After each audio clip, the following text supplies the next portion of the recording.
Estimating of house wiring. इसमें हमने देखा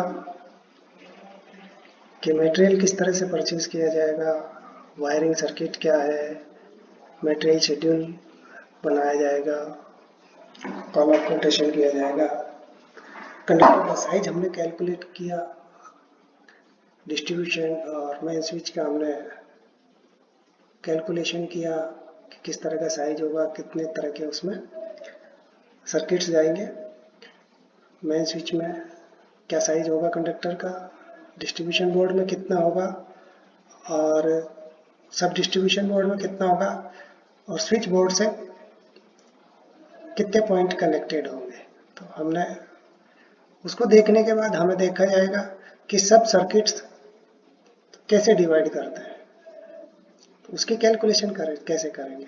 हमने कंडक्टर की कैलकुलेशन तो की हुई है, जितना लोड होगा स्विच बोर्ड पर, तो उस लोड के हिसाब से वोल्टेज का डिवाइड करेंगे तो करंट कैपेसिटी आएगी, कंडक्टर का साइज हम निकाल सकते हैं।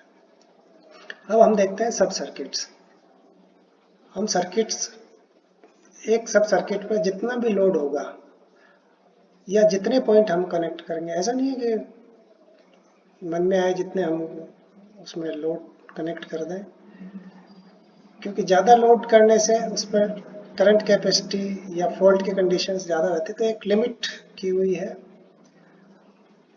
पहले तो हमने देखा ही है कि लाइट सर्किट अलग होगा और पावर सर्किट बिल्कुल अलग होगा, हमने वायरिंग डायग्राम में देखा है। तो सब सर्किट्स को हम पहले तो दो पार्ट्स में डिवाइड कर सकते हैं। एक तो लाइट सर्किट्स जिसमें लाइट और फैंस होंगे और जिसकी करंट रेंज 5 एम्पियर तक की होगी। दूसरा है पावर सर्किट। पावर सर्किट में सॉकेट्स वगैरह होंगे,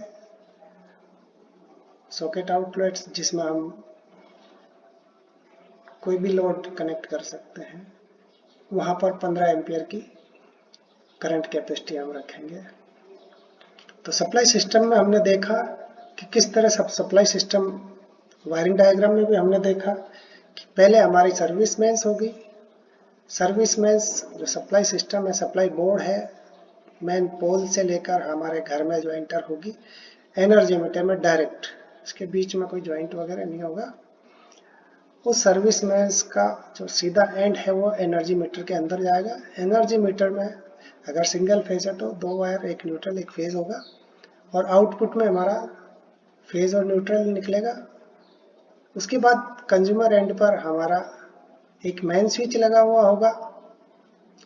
उस मेन स्विच के बाद हमारा जो एनर्जी मीटर से कनेक्शन है वो हमारा कंज्यूमर एंड हो जाता है। मेन स्विच जब भी आ जाएगा हमारा कंज्यूमर एंड हो जाएगा।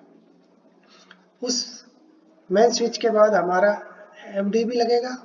हम यहाँ डिस्ट्रीब्यूशन सिस्टम की बात करें केवल, मेन डिस्ट्रीब्यूशन बोर्ड होगा, अगर ज़रूरत है तो सब डिस्ट्रीब्यूशन बोर्ड्स होगा। मान लीजिए 3 फेज का हम कनेक्ट करते हैं तो एनर्जी मीटर 3 फेज का होगा तो 3 वायर आएंगे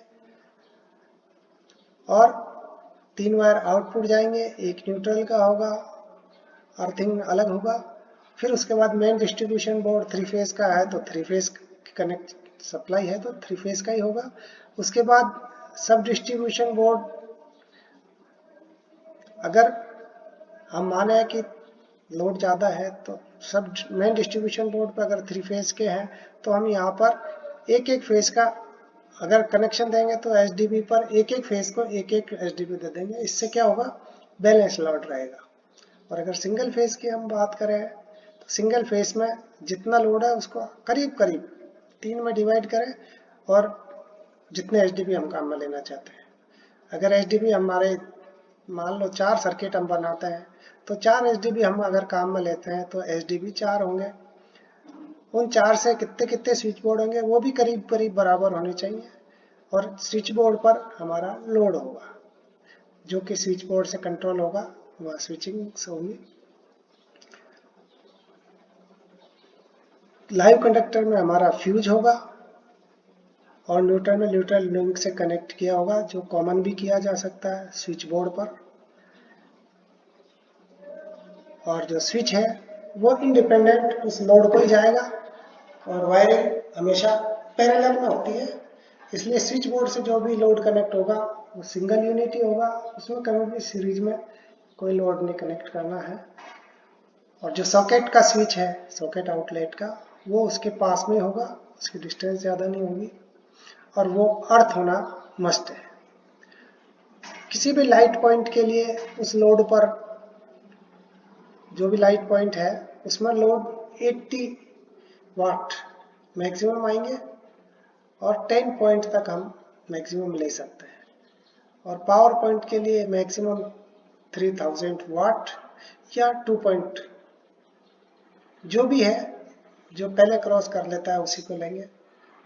अगर 3000 वाट से ज़्यादा हो जाता है तो हमारा एक ही पॉइंट पे, अगर 3000 वाट है तो एक ही पॉइंट लेंगे, और अगर 2 पॉइंट पे 3000 तक ही होता है तो हमें 2 पॉइंट काम में ले सकते हैं। इसी तरह से लाइट पॉइंट है, अगर 800 वाट है, लोड हमारा कंप्लीट हो जाता है तो 10 पॉइंट से पहले, तो हमें 10 पॉइंट नहीं लेने, केवल 800 वाट ही लेना है। इस तरह से हम इसको सब सर्किट को डिवाइड कर देते हैं। Thank you.